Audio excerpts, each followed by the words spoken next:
Le père aidant, c'est l'expert en château de cartes. Si je regarde avec le recul, c'est vrai que ça délirait quand même pas mal. Des idées de grandeur, des drôles de liens, qui n'étaient pas connectés avec la réalité. Mais ça, au début, je voulais pas l'entendre. En 2009, j'ai intégré l'émission du All-Star de Love Story en tant que candidat d'Occupation Double, mais juste avant, ma mère est décédée. Donc, beaucoup de stress, beaucoup de manque de sommeil, beaucoup de consommation aussi. Après 3 jours, un peu de jeu, game, je me suis senti, avec du recul, j'étais un peu en manie. Je me suis retrouvé à l'hôpital. Ils m'ont retenu un peu de force là, parce que je refusais la médication pour dormir parce que j'avais en tête qu'ils pensaient que j'étais fou. J'ai perdu énormément mes points de repère quand j'ai appris que j'avais fait une psychose. Quand on apprend qu'on a un diagnostic de trouble psychotique, c'est souvent comme un tsunami. On a besoin de les accompagner d'abord pour accepter ce diagnostic-là, s'adapter aux difficultés que ça peut apporter, puis les aider à garder espoir aussi qu'un rétablissement est vraiment possible, puis de poursuivre leurs objectifs de vie, c'est aussi possible. Quand ta santé mentale déraille un petit peu, c'est plus toi qui contrôle ta vie. C'est comme si tu conduis une voiture, puis là, il y a une lumière rouge qui s'en vient, mais toi, tu peux pas arrêter. Tu continues tout droit. Tout ce que j'ai bâti au fil des années, que ce soit au niveau relationnel, au niveau des commerces que j'ai eus, tout s'est effondré un peu. Il y a des moments où je marchais dans les ruelles pour être sûr de ne pas croiser personne parce que on voyait quand même que j'allais pas bien puis que j'avais pas la même fougue, le même dynamisme. Pour moi, c'était très confrontant puis je préférais m'isoler puis faire de l'évitement que vivre le jugement sans le vouloir des autres, tu sais. On parle souvent de stigmatisation en santé mentale, mais je pense que l'auto-stigmatisation qu'on peut s'infliger est encore pire, là.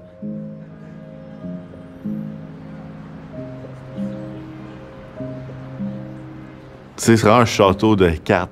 Ça tient à pas grand-chose. Une routine qui se déséquilibre, une consommation qui s'accentue, tout ça, ça peut venir juste souffler sur le château de cartes, puis le faire s'écrouler. Donc, ça prend beaucoup de patience, de la persévérance. Ça prend de l'aide. Peut-être un expert en château de cartes, ça va peut-être t'aider à bâtir ton château, tu sais. J'ai eu la chance, dans mon rétablissement, d'avoir des gens autour de moi. J'avais une famille présente, j'avais des amis présents, mais il y a des gens pour qui c'est pas le cas, puis je trouvais ça immensément triste. Puis au fil de mon rétablissement, je me suis rendu compte que je pouvais faire une différence. Puis c'est un peu faire du sens avec la souffrance qu'on a eue. Honnêtement, il a fallu un père aidant pour que je comprenne que j'avais une fragilité que les autres n'ont pas, tu sais. Dès qu'on a commencé à parler de santé mentale, j'ai tout de suite compris qu'il savait ce qui se passait dans ma tête. Ça m'a fait sentir moins seul. Si tu as déjà vécu un tremblement de terre, tu es capable d'expliquer à quelqu'un « Hey, j'ai vécu un tremblement de terre », puis sans tout expliquer qu'est-ce qui se passe durant un tremblement de terre. Le père aidant, il sait ce que tu as vécu. Vous avez partagé la même paire de bottines à un certain moment. Des fois, c'est les personnes avec qui j'ai un suivi qui m'apportent de quoi de super beau, une belle réflexion. Fait que, tu sais, pour moi, la paraidance, c'est un partage, là. La paraidance, ça peut vraiment être un game changer dans une équipe à plein de niveaux, là. Tu sais, ça peut, premièrement, nous aider à comprendre ce qu'on comprend pas, là. Tu sais, comme on a la connaissance de la science de ce qu'il faudrait faire, mais qu'est-ce qui fait que le patient va l'appliquer ou le prendre. Fait qu'on a beau avoir la meilleure pilule dans un pot, si le patient l'a pas mis dans son corps, elle fera pas effet, là, tu sais. Des fois, on peut avoir tendance aussi comme à minimiser, mettons, les effets secondaires ou la difficulté qu'un traitement peut représenter. Là, tout à coup, entre dans notre équipe quelqu'un qui a tout un autre savoir, qui a le savoir de l'expérience, d'avoir passé par là. Ça amène des soins beaucoup plus humains, je pense, beaucoup plus efficaces. Pour ma part, je pense que la paraidance peut être une super belle solution à l'attente, des fois, au niveau des services. On peut apaiser un peu la souffrance que les gens vivent à la maison en attendant des suivis.